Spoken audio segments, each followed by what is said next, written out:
Muy bien, retomo ante un corte imprevisto. Les estaba diciendo, los mojones que habían tenido la zona del espacio que les va a presentar un mapa, es muy interesante, es de Junín, azul, en el centro de la provincia, y al sur las ciudades de Bahía Blanca, en forma definitiva, y Carmen de Patagones más al sur. Claramente Melincué, Río Cuarto aparecían, Mercedes, en el caso de San Luis, y el caso de San Rafael en el sur mendocino o en el centro sur mendocino. Para el periodo anterior a la conquista de ese espacio con la campaña de Roca, a partir del año 1878, con la avanzada de Alsina y su zanja, digamos, pensada como un límite a la avanzada de los malones, que habían tenido una fuerte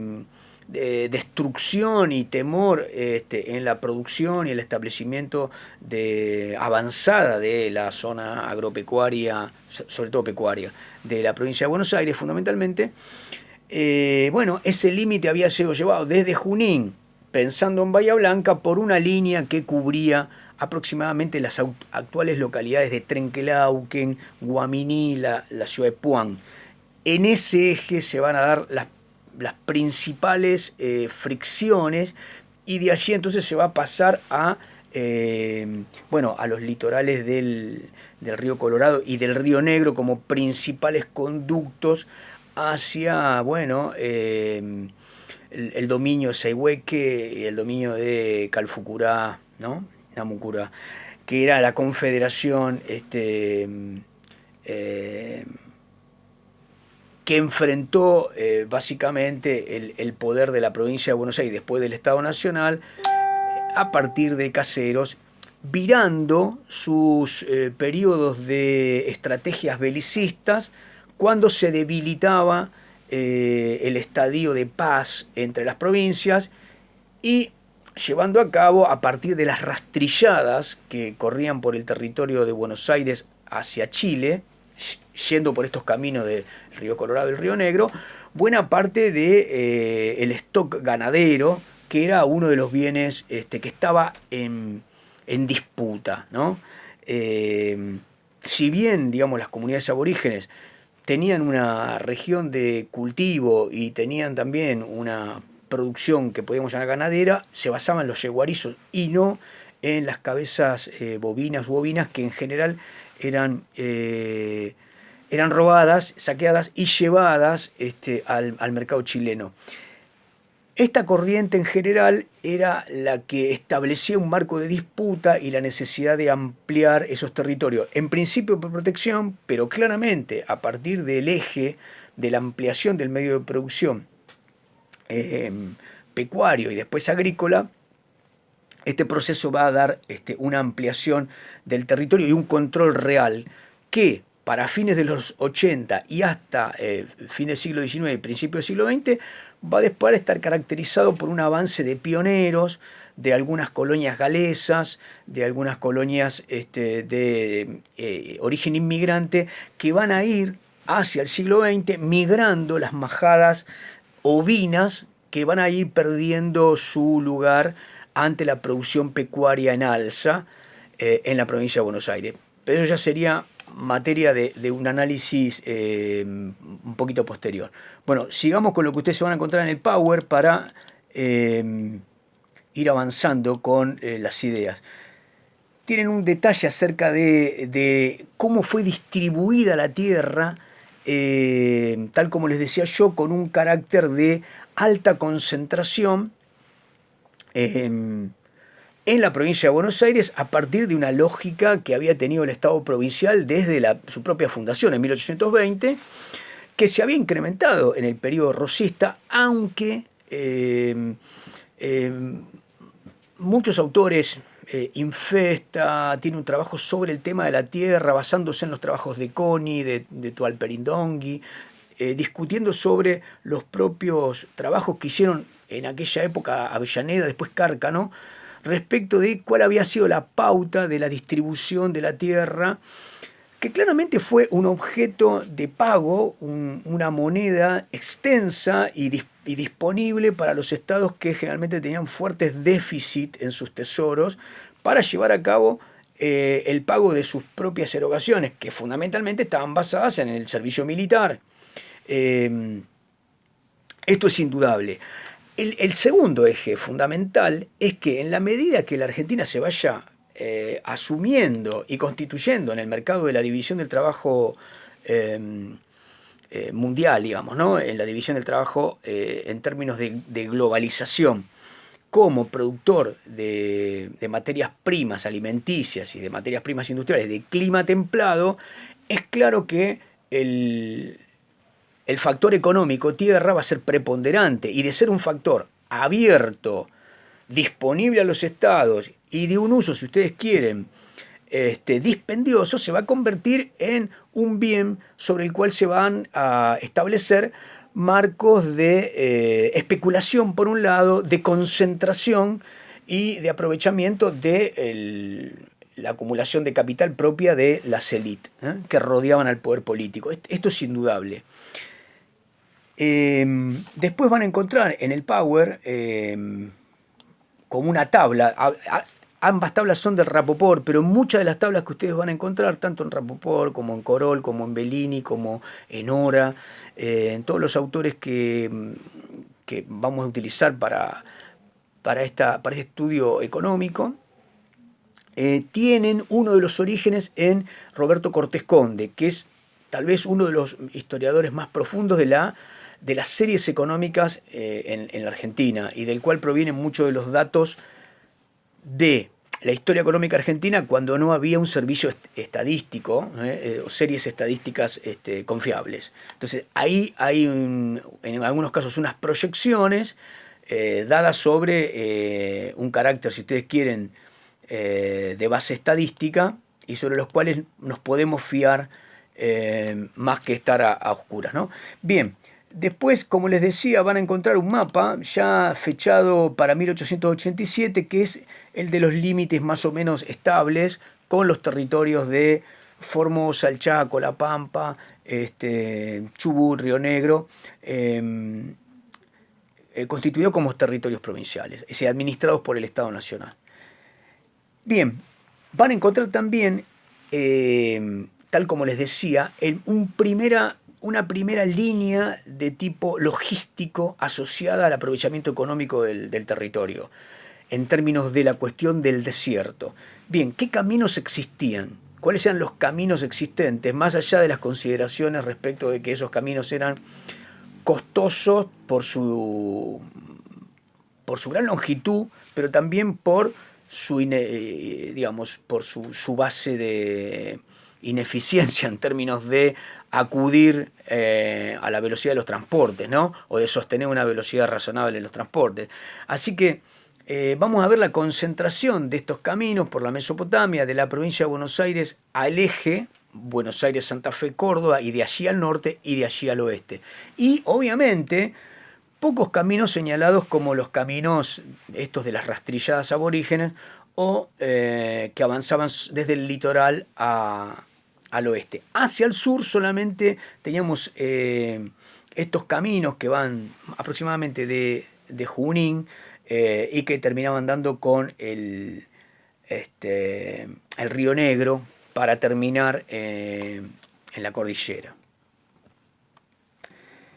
Bien, tendríamos que acá hacer un punto y restablecer un poco el recorrido para establecer un poco los ejes fundamentales de lo que tenemos que desarrollar, ¿no? Los ejes fundamentales del proceso económico mundial estaban dados por lo que podríamos llamar gran etapa que podría considerarse inicial de la globalización en términos del mercado mundial. Esto era la revolución de los transportes, que desde el vapor va a llegar a la utilización de los motores de explosión. Generaron en términos económicos una baja considerable de los costes del transporte. Entonces, esta baja considerable de los costes permitió que se transportaran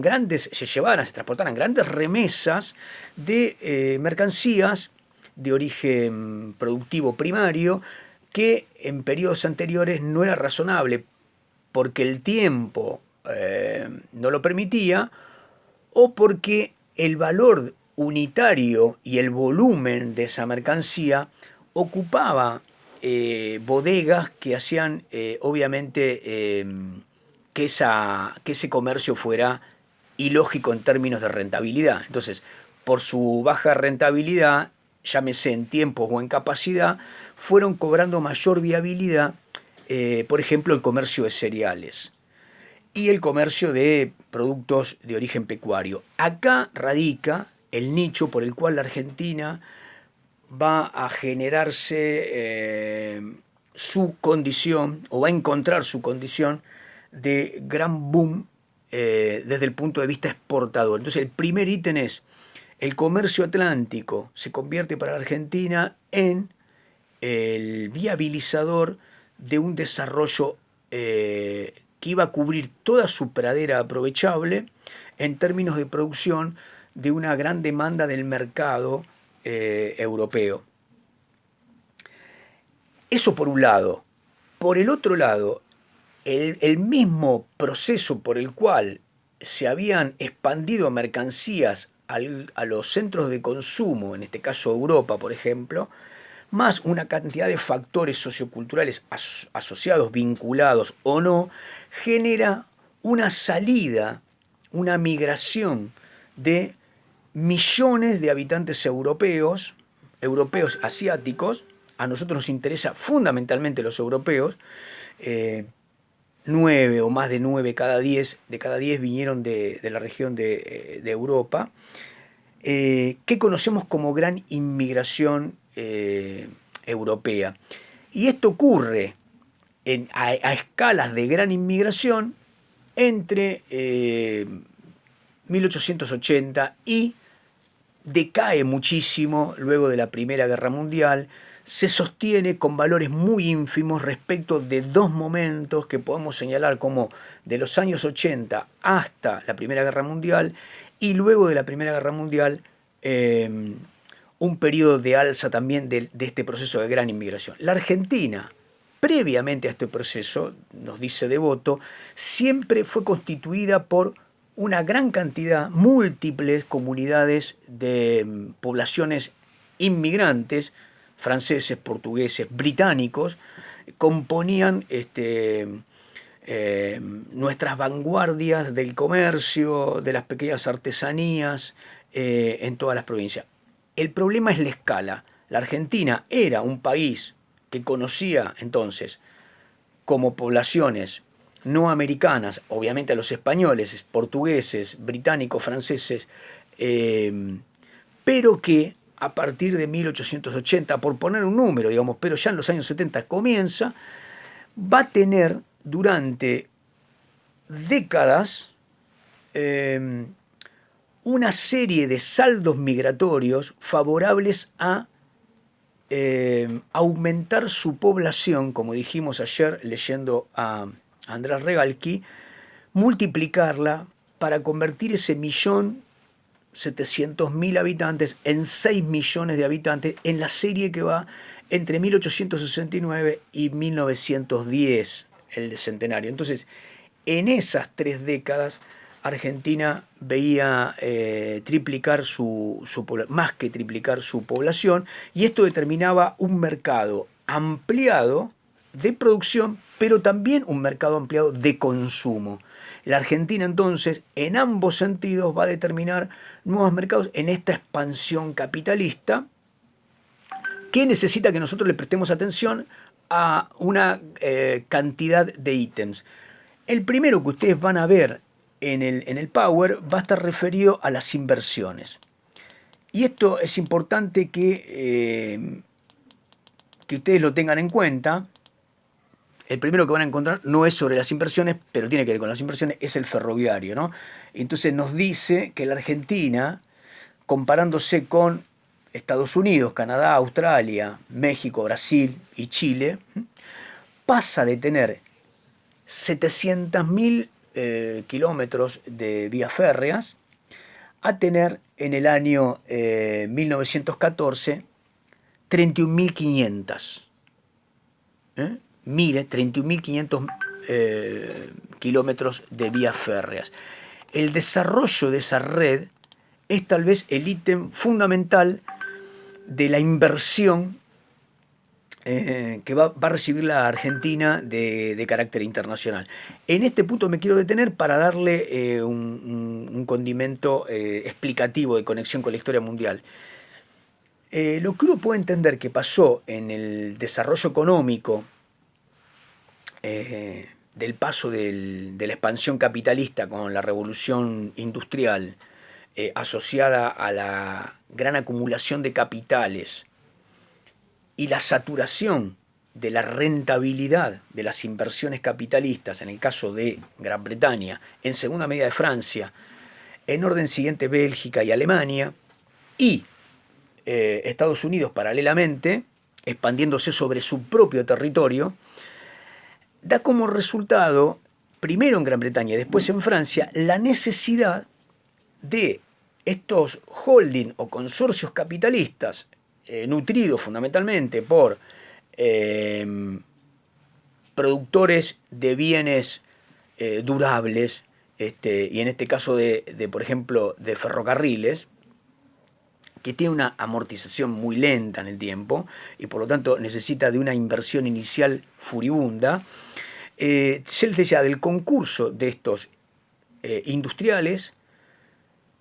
del concurso de un conglomerado de comerciantes que iban a llevar los negocios y de, obviamente, los bancos que iban a sostener la arquitectura financiera hacia afuera de sus fronteras. Es decir, los capitalistas que colocaban su rentabilidad en la extensión de vías férreas, en las redes de buques de vapor o la expansión de redes comerciales basadas en redes de transporte, veían que esa rentabilidad caía en sus territorios, ya sea Inglaterra, ya sea Francia. Por lo tanto, lo que van a hacer es una exportación de capitales. Esa gran expansión de la exportación de capitales, dije primero Gran Bretaña y segundo lugar Francia, un tiempo después Bélgica, Alemania, va a tener a la Argentina como uno de sus destinos privilegiados. Es decir, la Argentina va a recibir durante una gran cantidad de años la mayor cantidad de exportación de capitales, de créditos o de inversiones directas. Pueden ser las dos líneas. Los empréstitos podían ir directamente al gobierno argentino, que se encargaba en este caso de volcarlos a una inversión pública, o directamente invertir y colocar filiales como bonos o letras o inversiones directas, como podía ser la compra de tierras o la instalación de ferrocarriles u otro tipo de negocios. En muchísimos negocios, Gran Bretaña estuvo en primera línea durante mucho tiempo. De ahí radica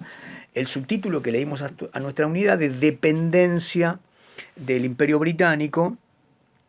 En algunos textos ustedes van a encontrar el gran esfuerzo que hicieron Inglaterra y Francia en desarrollar grandes extensiones de vía férrea. Si esto es leído desde el lugar de los territorios donde eran colocados los ferrocarriles, se puede invertir esta carga de esfuerzo cuando en realidad lo que él trataba de obtener era una rentabilidad mayor a la de sus latitudes de origen. De cualquier modo, lo que tenemos que pensar es en la necesaria complementariedad que iba ganando el capitalismo en su esfera de expansión global, en el cual el destino de Argentina iba a ser promisorio entre los años 80 y, digamos, en principio las series que yo les voy a presentar en este Power van por lo general hasta el año 14, hasta el año 16 algunas, pero en general, digo, es importante que tengan en cuenta que el año 1913 fue un año de crisis igual que el año 14, previo a la guerra y durante la guerra, y va a desencadenar a la salida de la guerra un periodo en el cual a muchos países, a la Argentina incluido, le va a costar retomar los estándares preguerra. Esos estándares no van a ser recuperados en la misma medida porque el restablecimiento del comercio mundial va a ser repuesto sobre otras condiciones. Una de las fundamentales es que ya los circuitos financieros van a determinar su centralidad no siempre en Londres y van a descansar básicamente en la potencialidad de los Estados Unidos de América. Esto por un lado, así como va a ganar muchísima volatilidad los precios que determinaban la circulación de las inversiones en la diversificación de producciones que había ganado la Argentina en términos de el agro y la producción pecuaria. Bien, acá se empieza a complicar y ya estoy hablando del modelo agropecuario en sí mismo, pero detengámonos en las inversiones. Hay 2 o 3 líneas respecto a las inversiones. Gran Bretaña va a ser el principal inversor en empréstitos directos al gobierno, así como va a tener importantes inversiones posteriores al primer esfuerzo del Estado argentino en el desarrollo de las vías férreas, y posteriormente los británicos van a asumir la compra, es decir, el Estado va a privatizar buena parte de estas líneas férreas que van a quedar en manos británicas, con la gestión británica, y sobre las cuales se van a determinar una cantidad de contratos que fueron fuertemente criticados como leoninos en los años 30 y 40 en relación a los beneficios que el Estado argentino había determinado sobre esa red ferroviaria. Básicamente había una renta garantizada que era del 7%, que lo que trataba de establecer era una convocatoria, es decir, un estímulo para que la Argentina fuese dotada de todos estos beneficios que iban a establecer no solamente la viabilidad del comercio externo, sino que iban a vincular en buena medida territorios que bajaban sus costes de producción para establecer la línea ferroviaria o la línea ferroviaria fluvial hacia los puertos de ultramar. El tema de la rentabilidad del 7% se le sumaron otras, como eran exenciones impositivas, franquicias sobre las importaciones que la propia red ferroviaria británica llevaba a cabo desde Europa, desde la propia Gran Bretaña, para establecer la gestión de estos ferrocarriles, pero esto a la vez permitía al Estado llevar a cabo una una fiscalización y un control de las tarifas de los ferrocarriles, que eran básicamente la principal fricción entre productores y en este caso ferrocarriles transportistas, y que determinaban el coste final y la rentabilidad de los productores. En muchos casos, muchos ferrocarriles, luego de algunos años, desistieron de asumir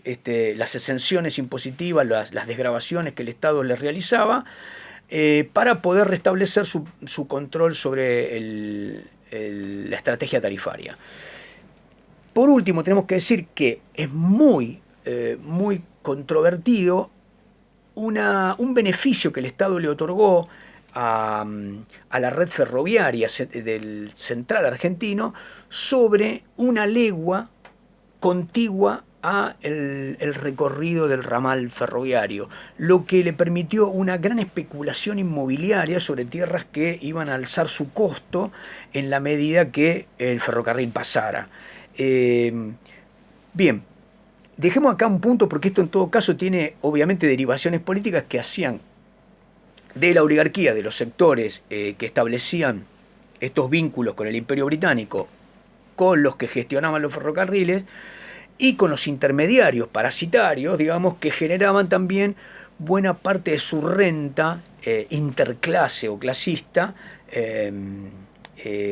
ese articulado de empréstitos, acuerdos y futura especulación sobre la expansión infinita que parecía tener el desarrollo del límite de producción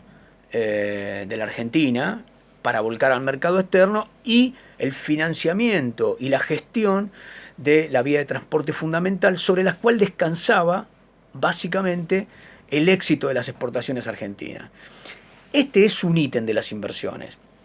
El otro ítem que les mencioné al principio, el tema de los empréstitos, ustedes piensen, el Estado argentino era fuertemente deficitario, lo hacía sobre los futuros reembolsos de su saldo exportable, que pensaba siempre en términos crecientes, y que así lo fue hasta los años 20. Algunos textos establecen que los límites de la expansión del área aprovechable para la expansión extensiva de todos los productos agrícolas o ganaderos del modo de producción volcada al mercado externo, para el año 10 llegaron a un límite de saturación y que para el año 20 claramente estaban en los límites de su ampliación. Es decir, la Argentina había aprovechado todo su medio de producción, suelo, y entonces lo que de alguna manera se había hecho en periodos anteriores era funcionar sobre el circuito de anticipación de futuras expansiones. Esto tuvo, por lo menos, una serie de crisis en las cuales buena parte de la banca especulativa asociada al Estado, que crecía de manera hercúlea, digamos, ¿no? Es decir, si ustedes van a cualquier pueblo de la provincia de Buenos Aires, pueblo pequeño que puede tener hoy entre 5 y 10.000 habitantes, se pueden parar en la plaza central y mirar a su alrededor y van a ver que los edificios más suntuosos, no suntuosos en la actualidad, digo, pero suntuosos pensando en hace 70, 80 años y muchísimo más, en algunos casos más de 100, tenían que ver con esas estaciones del ferrocarril, con la erección de un frontispicio municipal, del Banco de la Provincia o del Banco de la Nación, que se elevaban por sobre la chatura de un pequeño pueblo agrícola o ganadero, de los incontables que había en la provincia de Buenos Aires. Ese volumen físico y obviamente un volumen en valores monetarios del Estado argentino era una representación de cómo se pensaba a sí mismo el Estado en su avance. Por lo tanto, no hay que pensar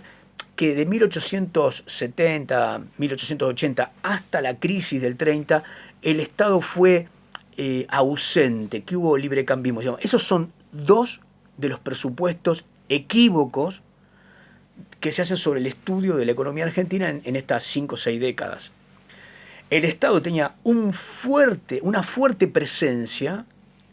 fortísima presencia, como regulador, pero también como direccionador y también como inversor. Es decir, el crecimiento del Estado se hizo sobre, en buena medida,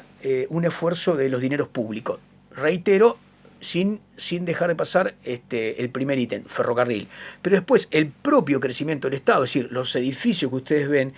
la expansión de esas burocracias y sus maquinarias de edificios, sostenes físicos, expansión territorial, fueron determinadas por fuertes empréstitos que fueron tomados a condición de expandir este modelo que era obviamente ampliamente exitoso en el mercado. Vamos a ir cortando por acá. Para terminar, el tema de las inversiones es importante pensarlas más diversificadas. Es decir, los ingleses van a tener una fuerte importancia en el periodo inicial, pero hacia comienzos del siglo XX, en muchísimas áreas van a empezar a tener pronta inserción los capitales franceses, belgas en menor medida. Va a haber fuertemente ingreso de capitales alemanes, con muchísimas empresas en el área química y eléctrica, laboratorios y demás. Los franceses van a tener mucha inversión en el tema bancario. Y finalmente hay un desarrollo de la inversión norteamericana, estadounidense, desde el siglo XX, desarrollándose fuertemente para la primera y segunda década del siglo en el tema frigoríficos. Esto por un lado, y con el desarrollo de estas mismas décadas también se va a ir desarrollando el tema de la industria automotor, es decir, las empresas norteamericanas van a tener filiales, la Ford, la Chrysler, la Standard Oil, etcétera, etcétera, pero las automovilísticas, por ejemplo, envían sus partes, ensamblan en la Argentina, y la Argentina también desarrolla una industria automovilística, si bien todavía va a ser muy menor respecto de sus principales inversiones, que van a estar dadas en el frigorífico y la industria pecuaria. Paremos un poquito acá,